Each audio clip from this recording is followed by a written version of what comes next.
Asaka va Andijon shaharlarida go'zalligini bir joydan ko'rish imkoniyati ochilayotganidan xabaringiz bormidi? Agar mabodo xabaringiz bo'lmagan bo'lsa, laykni bosing, kuzatishda davom eting. Men sizga ko'rsatishda davom etaman. Qani ketdik.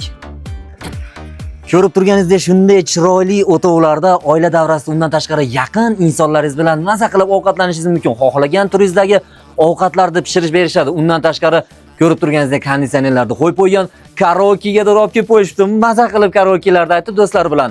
Undan tashqari mafiya o'yinlarida ham aynan shu yerda o'ynasa bo'ladi.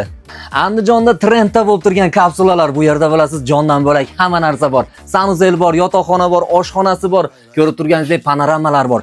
Undan tashqari atmosferasi borligiga nima deysiz? Balkondan chiqib shu yerda mazza qilib oilangiz bilan kuzatib o'tirsangiz, miyangiz juda ham tinchlanadi do'stlar. Andijonda Asakani yo'lida, Fayzobodda biz Telegram kanalimizda, biz bosgan bugun Telegram kanalida lokatsiyani biriktirib qo'yamiz. Bemalol kelib, ochilish marosimiga ham ozgina qoldi do'stlar. Shunday joylarda dam olmasangiz, qayerda dam olasiz do'stlar? Bunaqa ma'lumotlardan xabardor bo'lish uchun albatta biz bosgan bugun hamda aynan bizning kanalimizga obuna bo'lib qo'yish esdan chiqmasin.